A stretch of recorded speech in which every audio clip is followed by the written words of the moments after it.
Hello friends, last video में हम IPP के इम्पोर्टेंस, एप्लीकेशंस और उसके टाइप्स के बारे में पढ़ चुके हैं। और चलिए अब हम उसके कुछ सॉल्व करने के मेथड्स के ऊपर बात करते हैं। ठीक है, तो जो हमारा पुराना मेथड है जो एलपीपी को सॉल्व करने के लिए यूज किया जाता था वो ग्राफिकल मेथड था। तो चलिए पहले उसको रिवाइज कर लेते हैं और देखते हैं कि क्या डिफरेंस आता है जब हम इस मेथड को ना अप्लाई करके आगे सिंप्लेक्स मेथड को अप्लाई करते हैं या फिर आगे आने वाले गोमरीज कटिंग मेथड को अप्लाई करते हैं जिसको हम आईपीपी को सॉल्व करने के लिए यूज करते हैं। ठीक है, तो ग्राफिकल मेथड में मैंने ये क्वेश्चन लिया है कि एग्जांपल जो हमने लास्ट क्लास में भी डिस्कस किया था, max Z equals to 2x1 plus 4x2 subject to x1 plus 3x2 less than equals to 21, x1 plus x2 less than equals to 8, x1 x2 greater than equals to 0 and are integers. ये हमारा question हो गया। ठीक है, तो अगर मुझे graphical method के थ्रू इसे सॉल्व करना है तो हम क्या कहेंगे, relax the integer requirements and apply graphical method. क्यों? क्योंकि जो हमारा ग्राफिकल मेथड है वो एलपीपी पे एप्लीकेबल था, ना कि आईपीपी पे। ठीक है, क्यों? क्योंकि ग्राफिकल मेथड पे हमारे पास नॉन इंटीजर सॉल्यूशन भी आ सकते हैं। तो हम यहाँ पे मान के चलते हैं कि इंटीजर रिक्वायरमेंट हमें यहाँ पे नहीं है और तब देखते हैं कि हमारा सॉल्यूशन क्या आता है। ठीक है, तो हम ग्राफिकल मेथड्स को अप्लाई करते हैं तो हम मान लेंगे कि जो भी हमारे यहाँ पे कंस्ट्रेंट्स हैं x1 प्लस 3x2 इक्वल्स 21, हम इनइक्वालिटीज को हटा के लिखेंगे। फिर अगेन मैंने दूसरे कंस्ट्रेंट को भी लिख दिया है यहाँ पे x1 plus x2 equals to 8।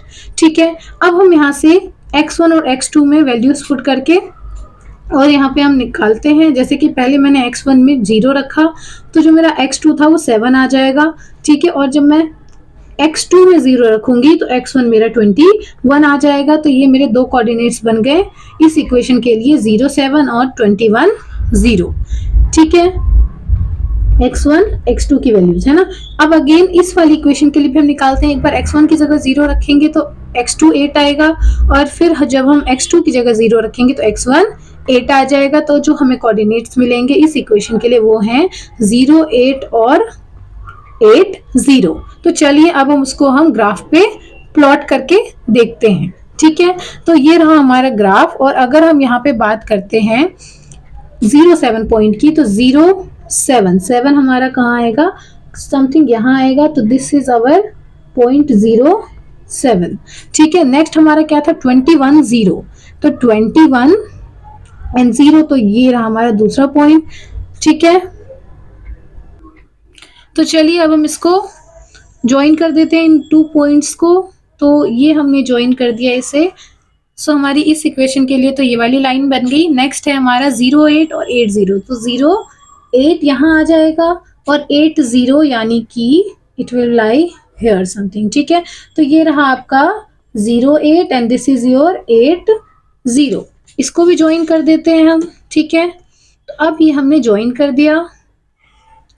अब अगर आप देखें तो अब हमें चेक करना है कि अगर ये ट्रू होता था, याद है आपको, अगर जैसे हमारी लाइन बनी है अगर ट्रू होती थी इक्वेशन तो इधर को ये किधर आती थी, 0 की तरफ आती थी। अगर फॉल्स होती तो अपवर्ड हम डायरेक्शन में इसको शेड कर देते हैं ना।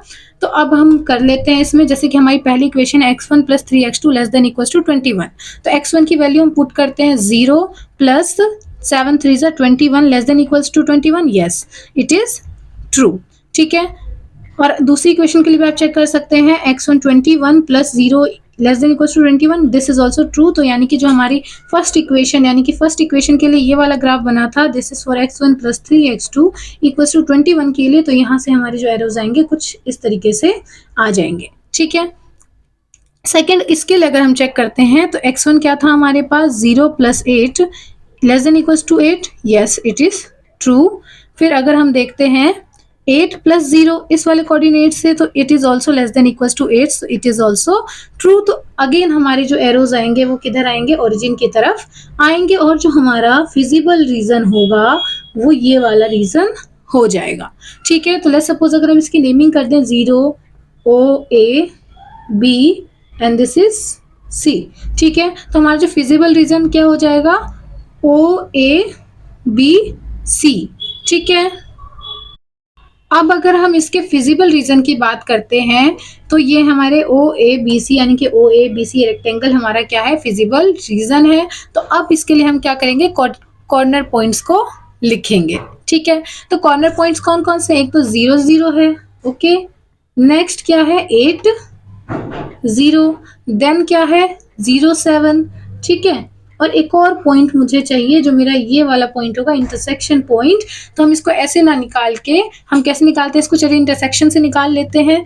तो हमारी इक्वेशन थी x1 + 3x2 = 21 और सेकंड इक्वेशन थी x1 + x2 = 8। तो इसको एलिमिनेशन मेथड से सॉल्व करते हैं। तो माइनस माइनस साइन चेंज करेंगे, कैंसिल हो गया। तो यहाँ आ गया हमारे पास 3x2 माइनस x2 क्या आ गया 2x2 = 21 में से 8 गए तो फिर कितना आया यहाँ पे, तो ये क्या आ जाएगा हमारे पास 13, ठीक है। तो x2 की वैल्यू आ गई 13/2 यानी कि 6.5।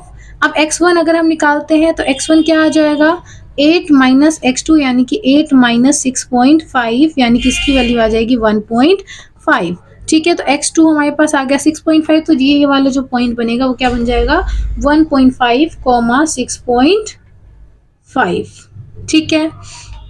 अब यहाँ पे हम उसको z में पुट करते जाएंगे। जो हमारी z की जो मैक्स z था वो था हमारे पास 2x1 + 4x2। चलिए इसमें एक एक करके पुट करते हैं, ठीक है।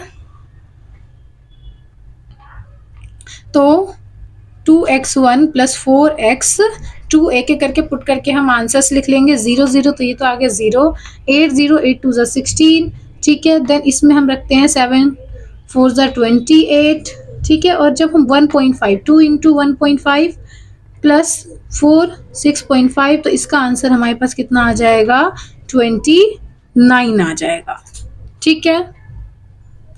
तो यहाँ से आप देख सकते हो।